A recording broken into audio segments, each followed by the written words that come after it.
Ho to the ho ho ho ho ho ho ho! Welcome to the holiday edition of Life and News with Gladys. I am your host Gladys, and I have so many things to talk to you about. First of all, it's the holidays. I hope everyone had a lovely Thanksgiving.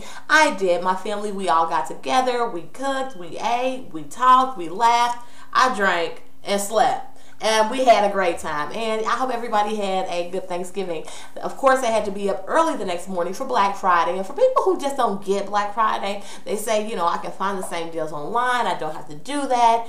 There is just an art and a sport to it. You know, you get your maps planned out. And I got to go here for this and that for that. We got to be here by 3 and here by 4. And you know what I'm saying? It's just a very exciting time to buy Christmas presents.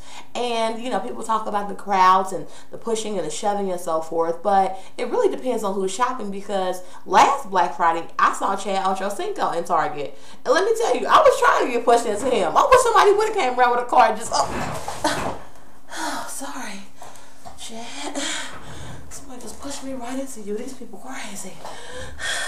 So it just depends on who's shopping. It just depends on what you make of it. I personally love Black Friday. It's just a holiday tradition for me. I bought a lot of things for the kids, but one thing I did buy for myself is I bought a Pyrex dish set. For you, you know, people out there, they know Pyrex is like the heavy glass dishes. But this one had like a very tall little lid, so I won't be the bootleg mom bringing the cupcakes to school with the frosting smash on the top because I didn't have a tall lid to put over my cupcakes. Now I can be very competent, not embarrass my kids with smashed frosting.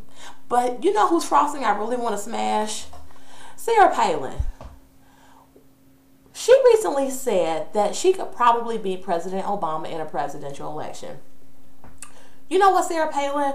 I could probably jump out this window right now, leap off the fire escape, do a double axel, triple lutz, figure 8, back leap, and land on my feet. But you know what? I understand as a competent human being that that is beyond the realm of my expertise. Can I jump? Yes. Can I bend? Yes. Can I flip? Yes. Would I attempt something so complex knowing that I haven't had the proper training, experience, and years of, you know, gathering information to do that? Sarah Palin, I will not vote you as the president of my gardening club. Go back to Alaska, hunt you some bears, raise your grandbaby, you know, have a good family time with Lil Fig or whoever, I don't remember his name. But what you don't need to be doing is trying to run for president. And, you know, you kind of ruin it for women because we really want women in politics that are very competent, very smart, very accomplished, because they already have a strike against them by being a woman. Some people won't take them seriously. And you're ruining it for people. You're like giving rise to like the whole stupid girl theory. So, Sarah Palin, back. Go home. Speaking of presidents, let's talk about President Obama getting 12 stitches in his lip from a Thanksgiving Day basketball game.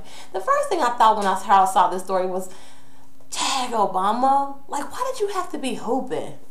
Couldn't you have been doing something a little bit more racially neutral? Because I could just imagine the Fox News commentators just sitting up there, oh, well, you know, the country is experiencing 10% unemployment. It seems the president would care more about the American people and jobs than some hip-hopping and hooping, you know. I don't understand. The taxpayers are suffering here, and, you know, President Obama's got time for, you know, game of pick-me up here. I don't know, you know, I could just see it coming. I was like, dang, you know, and it's sad that anything he does, it doesn't matter what it is, it's going to be just criticized and analyzed and pulled apart.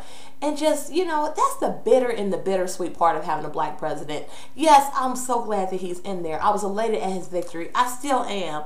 But it's just, he is just a dartboard. They just pick on him all the time. So I hope your lip heals up quite nicely. You know, drink your little, gargle with a little salt water. I know Michelle's mama that hit me to that. You know, Miss Robinson looked like she knows some home remedies. She probably got Obama soaking his bunions in garlic water. Something like that. But anyway, R. Kelly, he was on the Soul Train Music Awards last night, or a couple nights ago, 2010 Soul Train Music Awards.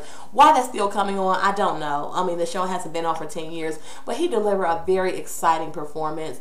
I love R. Kelly. I have always loved R. Kelly. You know, it was kind of hard for me to love him during the whole, you know, peeing on people and all of that, but I think that the bottom line is that people connect with R. Kelly's music. His music is very prolific. He invokes emotion. He can make you feel sexy sexy. He can make you want to dance. You might feel like you want to cry. You might feel like you believe you can fly. His music has a lot of power, and people felt like they embraced him. They related to him. And a lot of people like myself felt betrayed when he did something so heinous.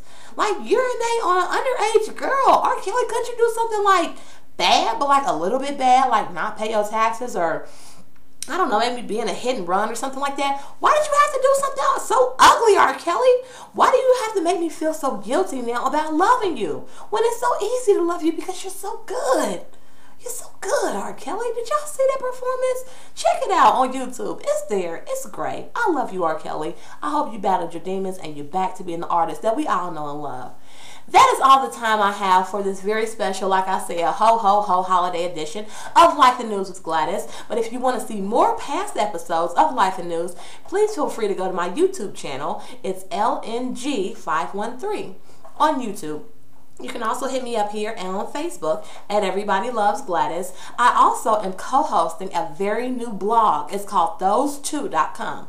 Those2.com. It's about life and love and laughter, and we just talk about everything. So I would love for you to go and check it out. Those2.com. In the meantime, happy holidays, everybody. I'll be back next week with more life and news. In the meantime, take care.